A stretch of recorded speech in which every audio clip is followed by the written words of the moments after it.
தொண்டு புரிந்து அதனை இன்றைக்கு நம்முடைய மாவட்டம் மட்டுமல்ல மாநில அளவில் அறிய செய்த நம்முடைய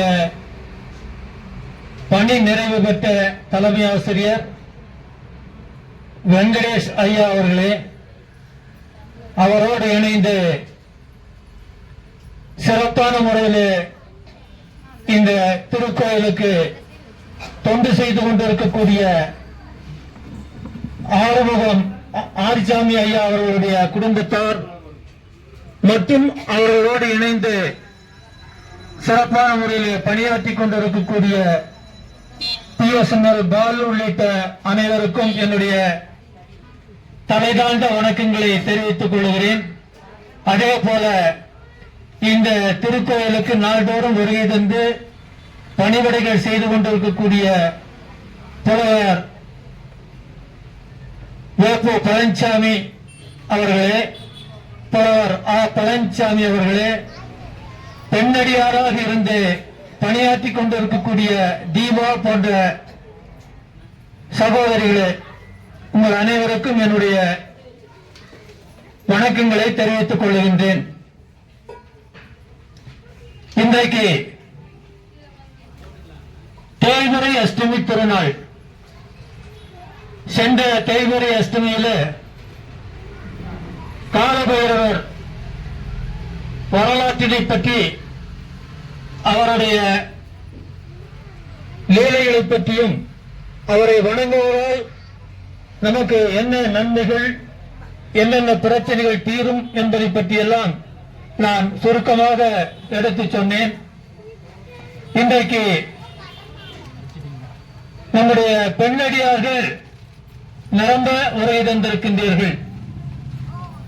அந்த வகையில் 63 நாயன்மார்களிலே முதன்மையான பெண் நாயன்மாராக விளங்கிக் கொண்டிருக்கக்கூடியவர் காரைக்கால் அம்மையார் அவர்கள். அவரை பற்றி இங்கே சிறிது நேரம் உரையாற்றுவதற்கு வாய்ப்பு நல்கிய நம்முடைய திருக்கோயிலுடைய நிர்வாகத்தாருக்கு என்னுடைய நன்றியை தெரிவித்துக் கொள்கிறேன். சிவபெருமானுடைய பெருமைகளை சிறப்புகளை அடியார் மூலமாக பக்தர்கள் தெரிந்து கொள்ள வேண்டும் என்பதற்காக பல்வேறு சோதனைகளை சிவபெருமான் நடத்தி இருக்கின்றார். அந்த சோதனைகளிலே வெற்றி பெற்ற அடியார்களை பற்றி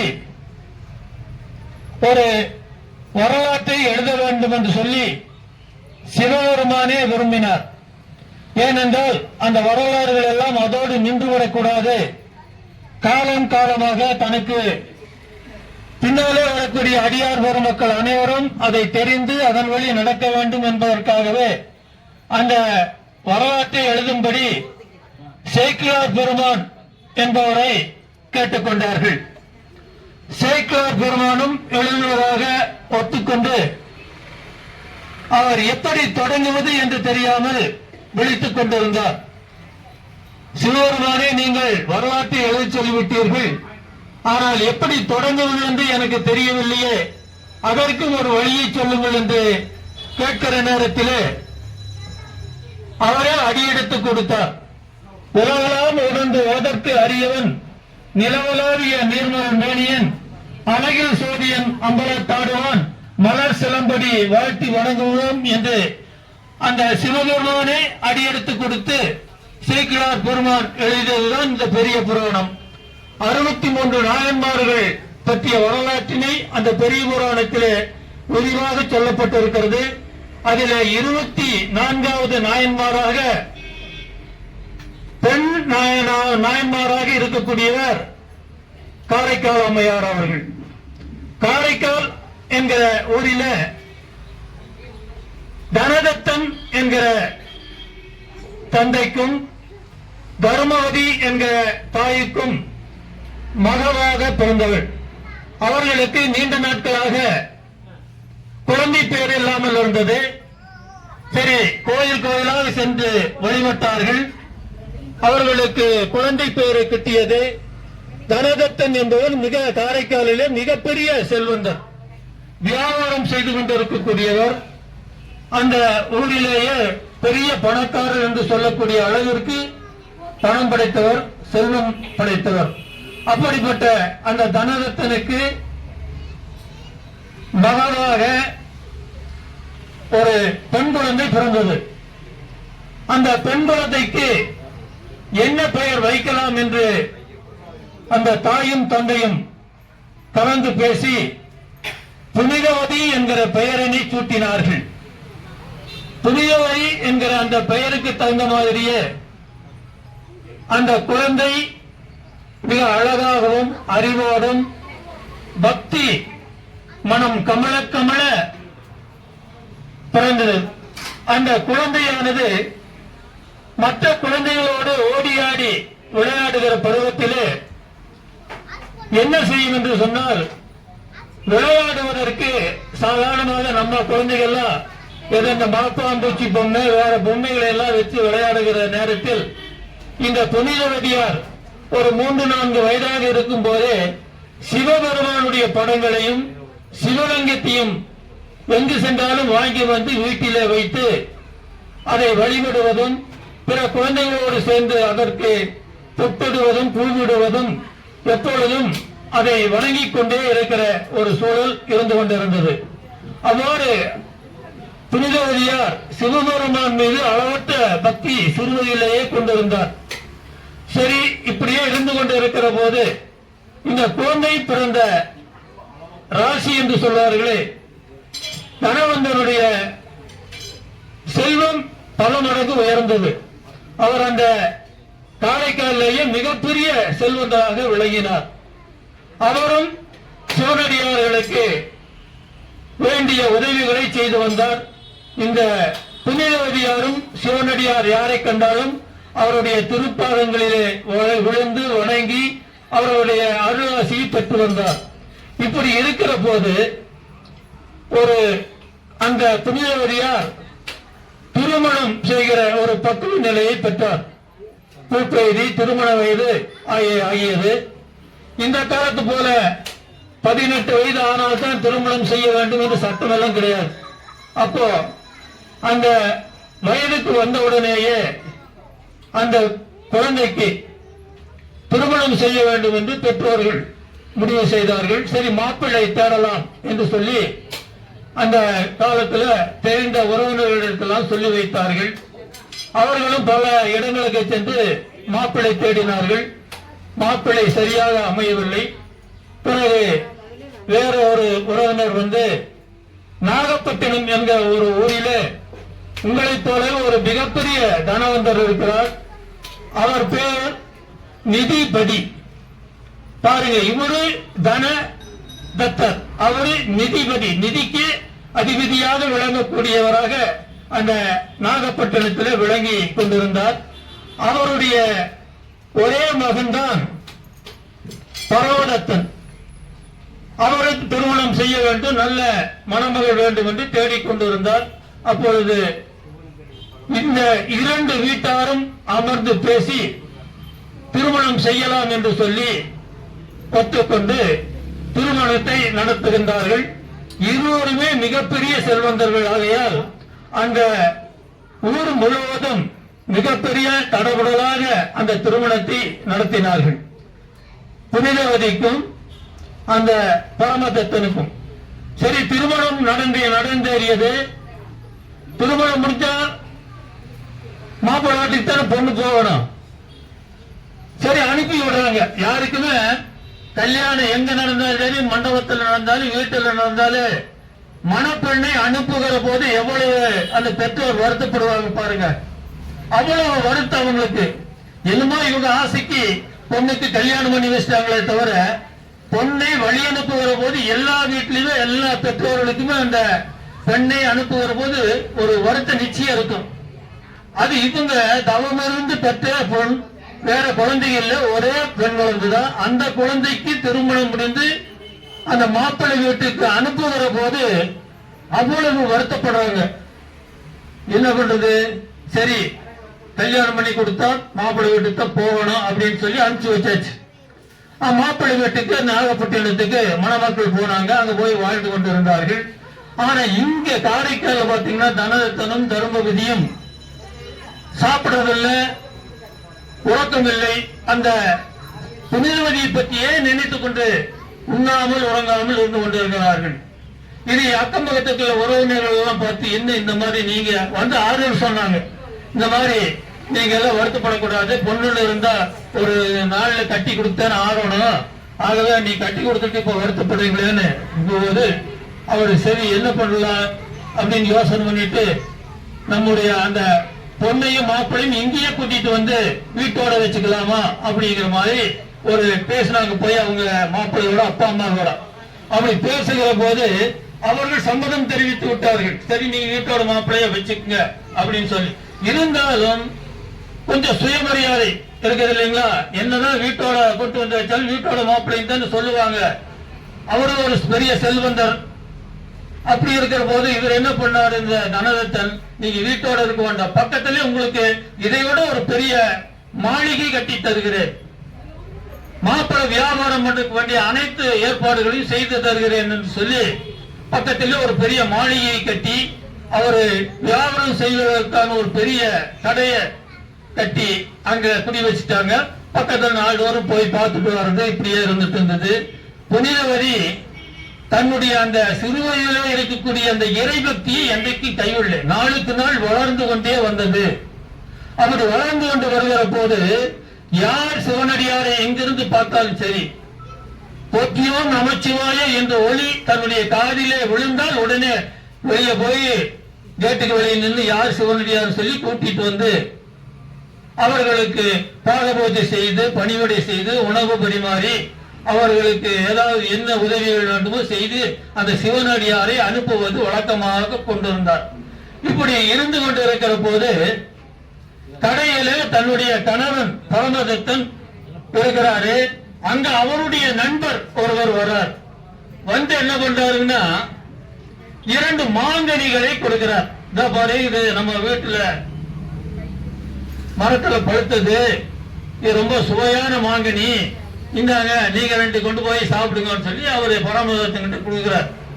பரமதத்தன் என்ன பண்றாருன்னா அந்த 2 மாங்கனியை கடையில வேலை செய்யற அந்த வேலையாளர் இடத்துல இதை கொண்டு போய் வீட்டுல கொடுத்துரு, நான் மதிய சாப்பாட்டுக்கு வர்ற போது வந்து சாப்பிட்டுக்கிறேன் அப்படின்னு சொல்லி கொடுத்து அனுப்பிச்சிட்டாரு. அதை கொண்டு வந்து அந்த வேலையாள் புனிதவதி இடத்திலே கொடுத்து விட்டார்.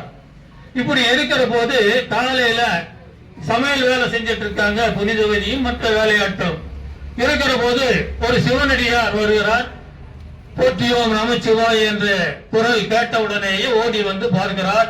பார்த்த உடனே இந்த சிவனடியார் ஒரு 70-80 வயது வரைக்கும் அவர் சிவனடியார் தாடி மீசையோட கழுத்துல உத்தராட்ச மாலை அணிந்து நெத்தியில விபூதி எல்லாம் அணிந்து ஒரு பழுத்த பக்தி புலமாக காட்சி அளித்து கொண்டிருக்கிறார்.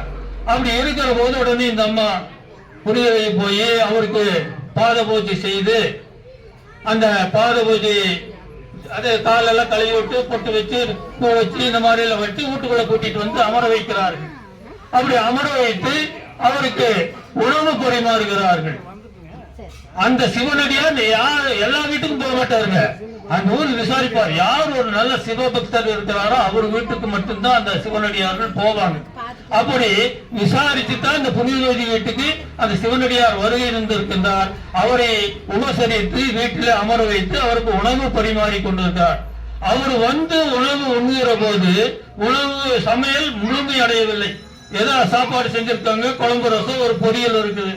சரி, இதை அவர் பசியோடு வந்திருக்கிற போது அவர் பசியாரத்து வந்து அந்த உணவை பரிமாறுகிறார். அப்படி உணவு பரிமாறுகிற போது தன்னுடைய கணவன் கொடுத்த அந்த 2 மாங்கனிகள் இருக்குது இல்லைங்களா, அந்த மாங்கனியில ஒன்னை எடுத்து அரிஞ்சு அவருக்கு உணவுல அந்த இலையில வைக்கிறாங்க. அவரு சாப்பிடுறாரு. சாப்பிட்டு முடிச்சிட்டு அவரு புனிதவதிக்கு ஆசீர்வாதம் வழங்குகிறார். 16 பெற்று பெருவாழ்வு வாழ்க, நீங்க இப்படி சிவபக்தியோடு இருப்பது எனக்கெல்லாம் மகிழ்ச்சியா இருக்குது. சிவனடியாரை நீங்கள் வரவேற்று உபசரிப்பதும் எங்களுக்கு மிகவும் சந்தோஷமா இருக்குதுன்னு சொல்லி அவர் வாழ்த்திட்டு ஆசீர்வாதம் கொடுத்துட்டு போயிடுறார். போனதுக்கு பின்னாலே தன்னுடைய கணவன் பரமதத்தன் வீட்டுக்கு மதிய உணவுக்கு வர்றாரு. அப்படி மதிய உணவுக்கு வருகிற போது வந்தாரு. அதே போல அந்த காலத்துல எல்லாம் உங்களுக்கு உங்க கணவன் வந்தா உடனே பணிவிட செய்யணும், தண்ணி எடுத்து கொடுக்கணும், துண்டு எடுத்து கொடுக்கணும், மூஞ்சி துடைக்கிறதுக்கு எல்லாம் பண்ணி கூட்டிட்டு வந்து அந்த வீட்டுல அந்த டைனிங் டேபிள் எல்லாம் இருக்குதோ இல்லையோ அந்த மனை போட்டு அந்த மனையில உட்கார வச்சு இலை போட்டு சாப்பாடு போடுறாங்க. சாப்பாடு போட்ட உடனே என்னாச்சுன்னா ரெண்டு பழத்துல ஒரு பழம் சிவனடியாருக்கு கொடுத்தாச்சு, இன்னும் ஒரு பழம் இருக்குது. சரி, அந்த ஒரு பழத்தை எடுத்துட்டு வான்னு சொல்றாரு. அவருக்கு சிவனடியாருக்கு மாம்பழம் கொடுத்தது தெரியாது. ஆனா ஒரு பழத்தை இந்த மாதிரி எடுத்துட்டு வந்து அரிஞ்சு கொண்டு வந்து அந்த இலையில வச்சு அவர் சாப்பிடுறாரு. சாப்பிடும் போது இந்த மாம்பழம் உள்ளபடியே நல்ல ருசியா இருக்குது. அந்த ருசியான மாம்பழத்தை சாப்பிட்டார். பாருங்க, மாம்பழத்தினால ஒரு பெரிய கதை இல்லைன்னு, இந்த மாம்பழம் இல்லைன்னு கதையை உருவாயிருக்காரு காரைக்கால் அம்மையார் கதைய. அந்த மாம்பழத்தை சாப்பிட்டார். சாப்பிட்டதுக்கு பின்னாடி என்னாச்சுன்னா அதனுடைய ருசியை அறிந்தவர், சரி இன்னொரு மாம்பழம் 2 மாம்பழம் கொடுத்துட்டேன்ல, இதுதான் இந்த மாம்பழம் நல்லா இருக்கு, அந்த மாம்பழத்தை எடுத்துட்டு வான்னு சொல்றார். பாருங்க சிக்கல் எங்க வருதுன்னு. இன்னொரு மாம்பழம் ஏற்கனவே கொடுத்தாச்சு. இந்த தவண்டமணி சென்டர் மாதிரி இந்த 2 1 ரூபா கொடுத்தனே 2 பழம் வாங்கிட்டு வந்தையாடா, ஒன்னு இங்க இருக்குது இன்னொன்னு எங்க இருக்குன்னு கேட்ட கதையா. இப்ப என்ன ஆச்சுன்னா 2 மாம்பழம் கொடுத்துட்டேன்ல, ஒரு மாம்பழம் எனக்கு இப்ப கொடுத்தாச்சு, நான் சாப்பிட்டாச்சு, இன்னொரு மாம்பழத்தை கொண்டு வான்னு கேட்கிறார். இந்த மாதிரி என்ன பண்ணு, ஒன்னா இந்த மாதிரி என்ன பண்ணிருக்கோம், சிவனடியாருக்கு நான் கொடுத்துட்டேன்னு சொல்லி இந்த பிரச்சனை முடிஞ்சிருக்கு. அது சொல்லல, சொல்லாம என்ன பண்ணிடுச்சு, திடீர்னு போய் சமையல் ரூமுக்குள்ள போய் சிவபெருமான வேண்டுது. சிவபெருமானே எனக்கு இந்த மாதிரி சிக்கல் வந்து மாட்டிடுச்சு, எங்க வீட்டுக்காரரு கேட்கிறாரு, நான் என்ன பண்றது, எனக்கு இன்னொரு மாம்பழம் கொடுங்க அப்படின்னு கேட்ட போது உடனே சிவபெருமான் ஒரு மாம்பழத்தை கையில கொடுக்கிறார். கொடுத்த உடனே அந்த மாம்பழத்தை கொண்டு வந்து அரைஞ்சு மீண்டும் அங்க அவர் சாப்பிடுற இலையில வச்சாச்சு. வச்சோம்னா அவர் சாப்பிட்டார். சாப்பிட்டவரும் ஒரு மாதிரியே யோசனை பண்றார், நாம முதல்ல சாப்பிட்ட மாம்பழம் ஒரு வகையான ருசி, ஆனா இந்த மாம்பழம் அதை விட பல மடங்கு ருசியா இருக்குது, ஒரே மரத்துல பழுத்த மாம்பழம் 2 எப்படி இப்படி ருசி வேறுபடும் அப்படின்னு ஒரு சின்ன சந்தேகம் வந்துருச்சு. சரி புனிதவதி இங்க வா அப்படின்னு கூப்பிட்டார். கூப்பிட்டு என்ன இந்த மாம்பழம் ரொம்ப ருசி அதிகமா இருக்குது, எப்படி என்னன்னு கேட்டா, இது இறைவன் கொடுத்த மாம்பழம் அப்படின்னு அந்த அம்மா சொல்லுது. இறைவன் கொடுத்த மாம்பழத்தை என்ன ஐயாது, யாருக்கு இறைவன் கொடுத்ததில்லை, நீ உனக்கு மட்டும் எப்படி சிவபெருமான் வந்து இந்த மாம்பழத்தை கொடுத்தாரு, ஆச்சரியமா இருக்குது அப்படின்னு சொல்லி அதிசயப்பட்டு, நீ சொல்றத நான் நம்ப மாட்டேன், அப்படி நான் நம்பணும்னு சொன்னா இன்னொரு மாம்பழத்தை வாங்கிட்டு வா இறைவன் கொடுத்துன்னு கேட்க. உடனே இந்த அம்மா பெரிய சிக்கலை மாட்டிட்டு வர சொல்லி, இருந்தாலும் பரவாயில்ல சிவபெருமான வேண்டி நிக்க கையில உடனே ஒரு மாம்பழம் வந்து கையில விழுகுது. கையில விழுந்தது. விழுந்த உடனே ஒரு கையில தொட்டாரு. ஆறு இந்த பரமதத்தன் கணவர். தொட்ட உடனே காணாம போச்சு, மறைந்து விட்டு. நீ காட்டத்தான் சொன்ன, நிரூபிச்சாச்சு. அந்த மாம்பழத்தை உன் கண் முன்னால காட்டியாச்சு, உன்னை சாப்பிடுறது நான் விட மாட்டேன். சிவபெருமான் அதை உடனே காணாம மறைச்சிட்டார். உடனே இவருக்கு உடம்பு பூரா வெலத்து நடுக்கமாயி, இவ்வளவு ஒரு தெய்வ பக்தி உள்ள இறை நம்பிக்கை உள்ள கடவுளின் அவதாரமாக வீட்டிருக்கக்கூடிய இந்த புனிதவதியை கூடவா நாம் இவ்வளவு நாள் எல்லாரும் வாழ்க்கை வாழ்ந்தோம் அப்படின்னு அவருக்கு ரொம்ப பயம் ஆயிடுச்சுங்க. அவர் தூங்குறது கிடையாது, எதுவும் கிடையாது, இப்படியே இருந்துட்டு இருக்கிற போது என்னாச்சுன்னு இவரு வீட்டுக்கு கடைக்கு போனாருன்னா ஒரே பயம். சரி இனிமேல் இந்த புனிதவதியோட நாம் எல்லாரும் வாழ்க்கை வாழக்கூடாது, நாம எங்காவது வேற எங்காவது போயிடணும் அப்படின்னு சொல்லி முடிவு பண்ணி என்ன பண்ணாருன்னா, நான் அந்த காலத்துல எல்லாம் இந்த கடல் வணிகம் செய்வாங்க வாணிபர்கள், நான் வெளியே நாட்டுக்கு போறேன், கடல்ல போறேன், அங்க போய் வாணிபம் செய்ய போறேன், 1 வருஷம் 2 வருஷம் வரேன்னு சொல்லிட்டு வெளியே புறப்பட்டு போயாச்சு. புறப்பட்டு போனதுக்கு பின்னால என்னாச்சு, இந்த அம்மா கணவன் வருவார் என்று காத்து கொண்டே இருக்கிறாள். 6 மாசம் ஆச்சு, 1 மாசம், 1 வருஷம் ஆச்சு, 2 வருஷம் ஆச்சு, வரல. அந்த காரைக்காலை சேர்ந்த ஒருவர் இதே போல வணிகம் செய்வதற்கு பாண்டிய நாட்டுக்கு போறார்.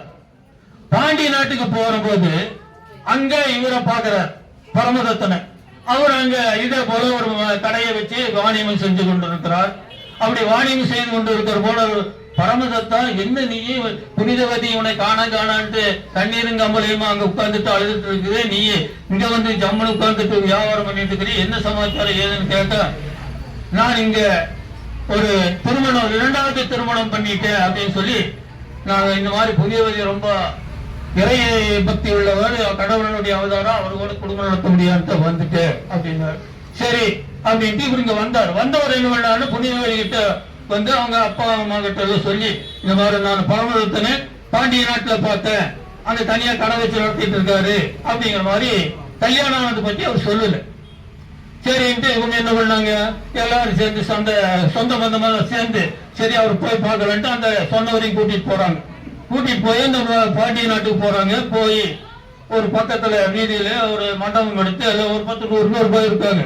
போய் அங்க உட்கார்ந்து ஆள் அனுப்புறாங்க, இவரையே போனா போய் கூட்டிட்டு வான்னு சொல்லி. இவரு போய் சொல்றாரு, இந்த மாதிரி புரிய வழி அவங்க பெற்றோர்கள் வந்திருக்காங்க உன்னை பாக்குறதுக்கு, நீ வாரையா என்ன சொல்ற, அவங்களுக்கு கூட்டிட்டு வரேன். இல்ல இல்ல நானே வரேன் அப்படின்னு சொல்லிட்டு அவரு அங்க இரண்டாவது மனைவி, அந்த இரண்டாவது மனைவிக்கு ஒரு குழந்தை, பெண் குழந்தை. அந்த பெண் குழந்தைக்கு என்ன பேர் வச்சுக்கிறாருன்னு புனிதவழி இந்த பேர் வச்சிருக்காரு. அவங்க சேர்ந்த சொந்த மனம் எல்லாம் கூட்டிட்டு இங்க வர, இங்க வந்து அவர் என்ன பண்ணா புனிதவதியை பார்த்த உடனே வந்த அந்த பரமதத்தன் அவருடைய இரண்டாவது மனைவி குழந்தை எல்லாம் நெடுஞ்சான் கிடையாக அந்த புனிதவதியினுடைய கால்களிலே விழுந்து வணங்குகிறார்கள். இந்த மாதிரி ஒரு அதிர்ச்சி.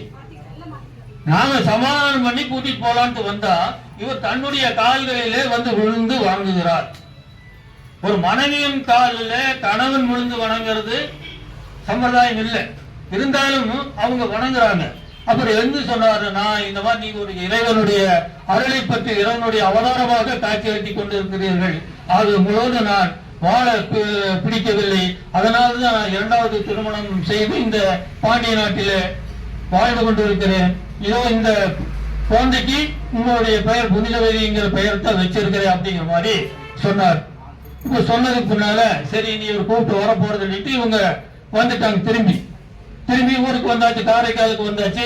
காரைக்காலில் வந்ததுக்கு பின்னால இந்த அம்மா பார்த்தது, நாம இனி இல்லற வாழ்க்கை நமக்கு இல்லை, நமக்கு இறைபக்தி மட்டும்தான் இனி காலத்தை ஓட்டணும் அப்படின்னு சொல்லி போட்டு என்ன பண்ணாங்கன்னா, யாருக்காக இந்த உடல் இளமை அழகு வனப்பு எல்லாம் இருந்ததோ அதுவே வேண்டாம்னு ஒருத்தர் ஒதுக்கி தெளியாச்சுன்னா இனி எனக்கு அந்த வனப்பும் வேண்டாம், அழகும் வேண்டாம், இளமையும் வேண்டாம், இறைவா எனக்கு பேயுரிமம் கொடு அப்படின்னு சிவபெருமான்கிட்ட வேண்டுனாங்க. பேயுரிமம் கொடும், பேருன்னு எலும்பு தோல் அப்படி நாம சினிமாவில் வர பேருன்னு வச்சுக்கல, அந்த மாதிரி வெறும் எலும்பு தோலோடவே அந்த அம்மா வீட்டிலும் அங்க தங்கல, தானே ஒவ்வொரு தலமாக கோயிலா போய் அங்க சாமி கும்பிட்டு இருக்குது. சாமி கும்பிட்டு போறது அப்படியே போயிட்டு இருக்கிற போது திடீர்னு கைலாயம் போக வேண்டும் சொல்லி அந்த அம்மாவுக்கு ஒரு எண்ணம் வந்துடுச்சு. சரி கைலாயம் அப்படியே போறாங்க, அந்த பேயுருவத்திலே போறாங்க. போற போது என்ன கைலாய மலைக்கு போயாச்சு. போன இந்த அம்மாவுக்கு காலில் நடந்து போனால் தீட்டுப்படும், புனிதம் கட்டுவிடும், கைலாய மலையினுடைய புனிதம் தன்னுடைய பாதம் பட்டால் புனிதம் கட்டுவிடும் என்று சொல்லி கையால தலையால நடந்து அந்த கைலாயம் போய் சேர்ந்தாங்களாம். அப்படி போயிட்டு இருக்கிற போது பார்வதியும் பரமசிவனும் உட்கார்ந்து பார்த்துட்டு இருக்காங்க. உட்கார்ந்து பார்த்துட்டு இருக்கிற போது தூரத்துல இந்த அம்மா தலையால நடந்து போயிட்டு இருக்குது.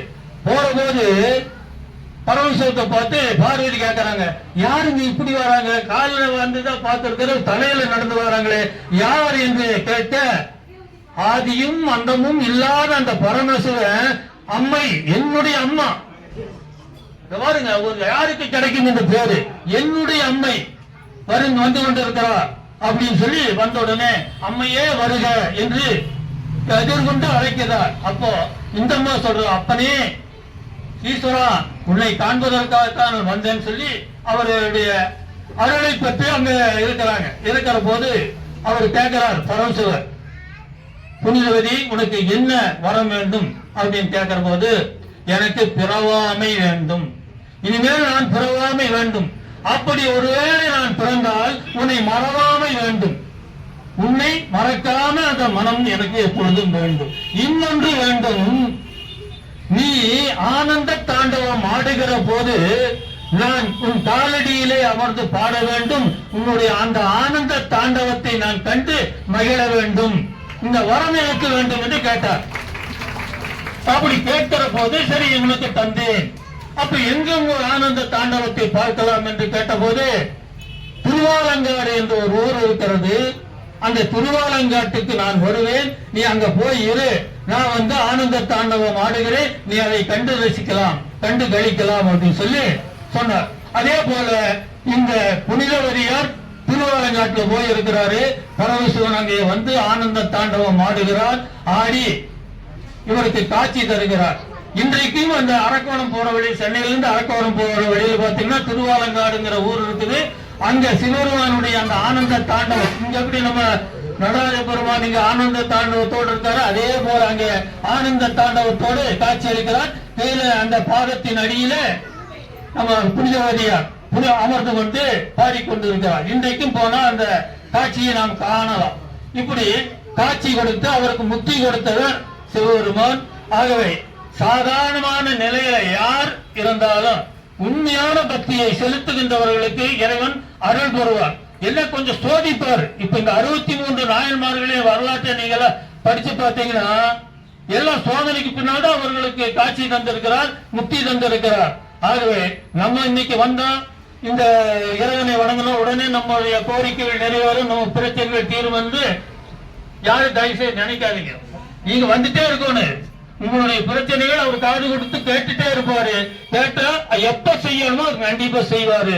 சிவபெருமானுடைய திருவுருள் சோதனைக்கு பின்னாலே நமக்கு எல்லாருக்கும் கிடைக்கி இந்த அரிய ஒரு வாய்ப்பினை வழங்கிய வெங்கடேஷ் தலைமையாசிரியர் ஓய்வு அவர்களுக்கும் மற்றும் உள்ள கோயில் நிர்வாகத்தினருக்கும் என் நெஞ்சம் நிறைந்த வணக்கங்களையும் நன்றிகளையும் தெரிவித்துக் கொள்கிறேன்.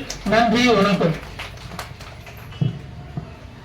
காரைக்கால் அம்மையார் மாதிரி ஒரு 5% முயற்சி பண்ணணும். 95 வேண்டாம், இந்த கதிகாலத்தில் முடியாது. ஒரு 5% பண்ணிப்பாரு. பண்ணுவீங்களா? சத்தமே காணும். பண்ணுவோம், எல்லாரும் பண்ணுவோம் சாமி சொல்லுங்களேன். பண்ணாடி பரவாயில்ல, பண்ணுவோம் பண்ணுவோம். பண்ணாதான் சோறு ஒழுங்கா கிடைக்கும். இங்க எங்க வருது? அதாவது ஏன் இந்த மாதிரி கதை சொல்றாங்கன்னா, நாமும் கூட இந்த மாதிரி வாழலாம், வாழ வேண்டும் என்பதற்காகத்தான் இந்த புராணங்கள், 18 புராணங்கள், ராமாயணம், மகாபாரதம், அப்புறம் கோளறுவதிகம், இது மாதிரி நிறைய பதியங்கள் இருக்கிறது. நாம நல்லா வாழ்றதுக்காக. இப்போ நம் கோயிலில் அதிசயம் ஒவ்வொரு பிரதோஷத்தன்றும் ஒவ்வொரு தேவரி அஷ்டமி என்றும் சில அதிசயங்கள் நடக்கிறது. ஒரு அதிசயம் என்னன்னா, ஒரு 6 மாதத்துக்கு முன்பாக ஒரு அடியாருடைய மகனுக்கு திருமணம் நிச்சயமானது. கல்யாணம் ஆயிடுச்சு. ஆனா பாருங்க, அந்த அம்மா 5000 ரூபாய் சாமி கொஞ்சம் கொஞ்சமா மாசமா சேர்த்தி இன்னைக்கு 5000 ஆச்சு, இருந்தாங்க சாமின்னு அண்ணன் நேற்று வந்து குறிப்பிட்டு போறாங்க. இதெல்லாம் ரிக்கார்டு, இதெல்லாம் ரிக்கார்டு. நான் எல்லாரும் இந்த ரிக்கார்டு எங்களை பத்தி பேசும் பூரா ரிக்கார்டு. 5000 ரூபாய் கொடுத்துருக்காங்க. அதே போல இங்க வந்திருக்கின்ற அதிகாரி மக்கள் சில பேருக்கு கோரிக்கை நிறைவேற மெதுவா தான் ஆகும். காந்தியபுரத்திலிருந்து தொண்டாமத்து வரணுமா எத்தனை ஸ்டேட்டு தாண்டி வரணும். சில சமயத்தை பஸ் 5 ரூபாய் நம்ம நேரம். எனவே நாளைக்கு உங்களுக்கு முக்கியமான ஒரு நாள். என்ன நாள்னா, நாளைக்கு குரு பயிற்சி. குரு பயிற்சினா யாரும் பயந்துக்கு வேண்டாம். அது என்னென்ன பண்ணணும், என்ன பண்ணக்கூடாதுங்கிறது நாளைக்கு இன்னைக்கு சொல்ல மாட்டேன். ரிஷபம், மிதுனம், சிம்மம், துலாம், தனுசு, மகரம், மீனம் மேற்கண்ட ராசிக்காரர்கள் மட்டுமே இந்த புத்தகத்துல பதிவு செய்யணும். உங்க பேரு, நட்சத்திரம். இதுக்கு விதமான கட்டணமும் கிடையாது. நானும் இனிமேல் ஏதாவது கட்டணம் போட்டு என்ன யோசனை பண்றேன். ஏன்னா இந்த மாதிரி புத்தகம் படித்து உங்கள் பெயரை பதிவு செய்யறதை எங்காவது பார்த்துருப்பீங்களா? நீங்க எத்தனையோ கோயிலுக்கு போயிருப்பீங்க, சந்திச்சிருப்பீங்க. ஒரு குடும்பத்துக்கு போனா 200 ரூபாய் சார்ஜ் பண்ணுவாங்க. இங்க 250 ரூபாய் கிடையாது, ஒன்றும் கிடையாது. போர்டு எழுதி கொடுத்து உங்களால் என்ன பொருளை வாங்கி கொடுக்க முடியுமோ அந்த பொருளை வாங்கி கொடுக்கலாம். அப்படி கொடுக்க முடியாது, வேட்டு கிடையாது. ஏஎம் ராஜகோபால் என்ற ஒரு பெரிய ஜோதிடர், அவர் ஃப்ரீயா தான் பார்ப்பார். பெரிய நல்ல இந்தியாவிலே உயர்ந்த பெரிய ஜோதிடர் ஏஎம் ராஜகோபால். அவர் சொந்தக்காரர் கேட்டார், ஏமாவா காசு வாங்காம ஜோசியம் பார்க்கல, என்ன நியாயம் அது? நான் சொன்னாரு, நம்மகிட்ட ஜோசியம் பார்க்கறாங்க, ஒரு கல்யாணம் ஆச்சுன்னா your peace is my peace, உங்களுடைய சந்தோஷம் தான் என்னுடைய கூலி சொன்னார். 101 வயசு இருக்கு, 102 நடந்துட்டு ஜம்முன்னு இருக்கார். அதான் அதே போலவே இங்கு வந்து இந்த வைபவத்தில் கலந்து கொண்டு எல்லாரும் கலந்து கொள்வது எங்க ஆசை. உங்களுக்கு பணிவிடை செய்து கூட நான் காத்துட்டு இருக்கிறேன். சும்மா மெப்புதலை சொல்றது உள்ள உரமா சொல்றோம். உங்களுக்கு பணிவிடை செய்வதற்கு இந்த குரூப் காத்துட்டு இருக்கு. அதை பயன்படுத்திக்கோங்க. நாளைக்கு வந்து கலந்துக்கோங்க. நீங்க ஒண்ணு எதுக்குமே யாருமே இந்த 5 ராசிக்கார சிம்ம ராசி ஒண்ணும் பண்ணாது. அதுக்கு என்ன பண்ணுவாங்க இப்ப சொல்ல மாட்டேன். நாளைக்கு தான் சொல்றேன். காலையில 10 மணிக்கு ஆயிரம். இந்த நோட்டில யாராவது பெயர் விடுபட்டு இருந்தா அவசரம் இல்லாம சாட் போட்டு மெதுவா உட்கார்ந்து எழுதலாம். எனவே கிட்டத்தட்ட 1200 பேர் பெயரை பதிவு செய்திருக்கிறார்கள். இந்த 1200 பெயரை படித்த பிறகுதான் நாங்கள் ஒரு நாளைக்கு போட்டு பூஜையை முடிப்போம். அது 10,000 பேர் இருந்தாலும் சரி, அது படிச்சு போட்டு நாங்கள் பூஜை படிப்போம். அது நம்முடைய கோயிலுடைய வழக்கம். எனவே இங்கு வந்திருக்கின்ற அத்தனை பெரிய அடியார்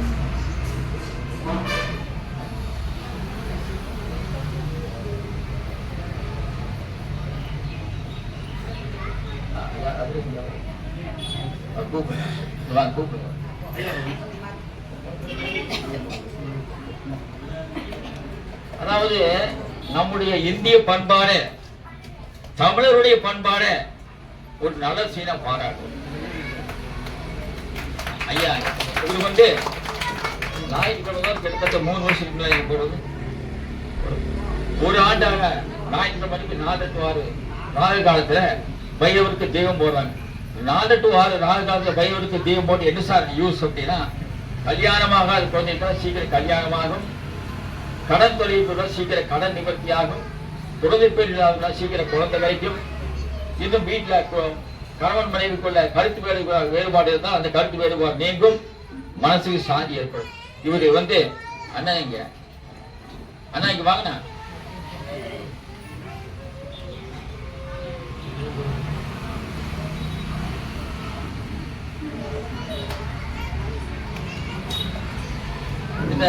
இது மாதிரி சுட்டப்பாளையத்தை சேர்ந்த ஒரு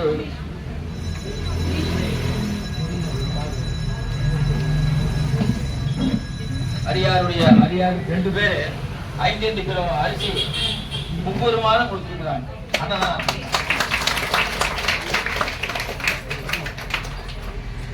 அதனால இந்த அரியார் தெய்வம் போறதுக்கு பிளாஸ்டிக் தட்டை வேண்டாங்க, சில்வர் தட்டமே வாங்கி கொடுக்க சொல்லி இந்த தட்டத்தை நம் கோயிலுக்கு நல்ல முறையில அண்ணன் சில்வர் தான்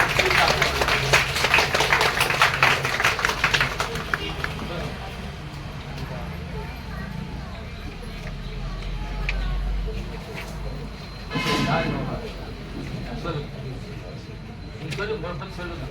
என்ன வேணுமோ என்ன சொல்லுங்க. புவனேஸ்வரி, நான் ஒரு ஆசிரியரா இருக்கேன் அரசு பள்ளியில. என்னோட பாப்பாவும் அரசு பள்ளியில தான் படிக்கிறா. நான் பிப்ரவரி 4ஆம் தேதி இந்த வருஷம் எக்ஸாம் NNMS எக்ஸாம்னு ஒண்ணு நடந்துச்சு. அந்த எக்ஸாமுக்கு பாப்பா கொண்டு வந்து விட்டுட்டு வேண்டிட்டு போனேன். என் பாப்பா வந்து இப்பொழுது பாஸ் பண்ணிட்டா ஸ்காலர்ஷிப் எக்ஸாம்ல. அதுக்கு இந்த கடவுள் தான் காரணம். ரொம்ப ரொம்ப நன்றி. அதுக்காக நான் வந்து அரிசி வாங்கிட்டு வந்து அன்னதானத்துக்கு உள்ள வச்சு 25 கிலோ அரிசி வாங்கி. அதே போல சுண்டப்பாளை சேர்ந்த ஒரு அடியாரும் மாசம் படி இழக்கிறாங்க. பகவானுக்கே படி இழக்கிறாங்க. பகவான் நமக்கு படி இழக்கிறார். அந்த பகவானுக்கே ஒரு அவங்க எண்ணம் தான், இறக்க குணம் தான், வேற ஒண்ணும் இல்லை. பகவானுக்கு வந்து நம்ம கிட்ட அரிசி வாங்கி சாப்பிடுறது அவசியம் இல்லை. அதே போல சொல்லணும் அண்ணனை பத்தி சொல்லுவாங்க.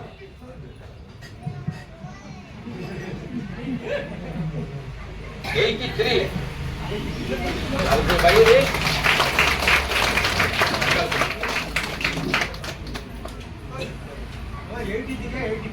83. ஏன்னா நம்ம நல்ல செய்திகளை பாராட்டணும். அதனால தமிழனுடைய பாண்டாடு சும்மா தமிழன்னு சொல்லிட்டு நெஞ்சத்தட்டு விரோதம் இல்லை. தமிழன் சொன்னா அந்த நன்றி எந்நன்றி கொண்டாருக்கும் ஒய்வுண்டா ஒய்வில்லை, செய் நன்றி கொண்ட மகனுக்கு வாங்கி வா.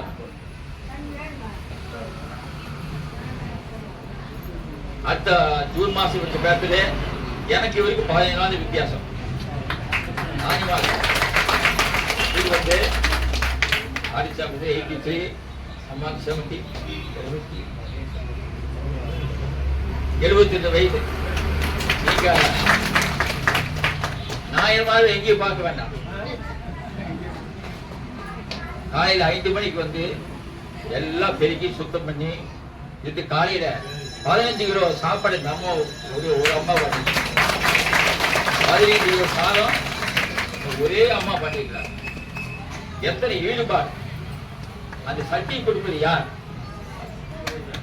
இதுல அண்ணன் பத்தி சொல்றோம்னா இன்னொரு ஜென்மம் இருந்தா அண்ணனுக்கு மகனா போகணும். இப்பேற்பட்ட அடியாக இருப்பதாதான் இவர் கொஞ்சம் வந்து அப்பா மழை. அவர் பல்லாண்டு 100 வருஷத்தை தாண்டணும். அது போல அக்கா அவர்களும் சாயந்தரம் வந்து பாத்தீங்கன்னா அங்கே கூட்டுறாங்க, இங்கே கூட்டுறாங்க, அங்கே கூட்டுறாங்க.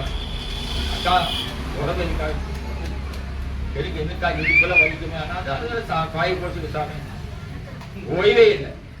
இந்த மாதிரி பணி பிரமாணம் பண்ணா நேர கையாந்தி நம்மளை கூட்டிட்டு போயிடலாம்.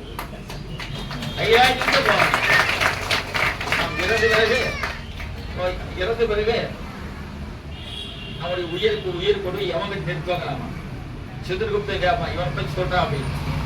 இவர் வந்து கோயில்ல அர்ச்சகரா இருந்தாரு. காசு போட்டா தான் அர்ச்சனை பண்றது இல்லை. காசு போட்டாலும் போராடி அர்ச்சனை பண்ணுவாரு. சின்ன குழந்தை வந்தாலும் அர்ச்சனை பண்ணுவாருன்னு சொல்லுவாங்களாம். அப்ப இவரை ரைட்ல போதும். ரைட்ங்கிறது சொர்க்கம். இவனை பத்தி சொல்லப்பா, இவன் முந்தா நேரத்தா 5 ரூபா வட்டி கொடுத்துக்கலாம். 25 5 ரூபா வட்டி கொடுத்துக்கலாம். திடீர்னு சேர்த்து போயிட்டான். தர்மம் பண்ணிருக்கானா இல்ல, தானம் பண்ணிருக்கானு இல்ல, கோயிலுக்கு அரிசி கொடுத்தானே இல்ல, என்ன வாங்கி கொடுத்தான்னு இல்ல. இவன் லெப்ட்ல போடு. லெப்ட் என்ன நரகம். அப்ப நாம லெப்ட்ல போகணுமா ரைட்ல போகணும்? தீர்மானம் நாம எல்லாம் ரைட்ல போறத இங்க வந்து உட்கார முடியும். லெப்ட் போன இந்த பக்கம் எட்டே பார்க்க முடியும். இவர்கள் தீர்க்க சுமையா இருக்கணும். அண்ணன் 100 வயசு காட்டணும். அதே நான் பார்க்கணும்.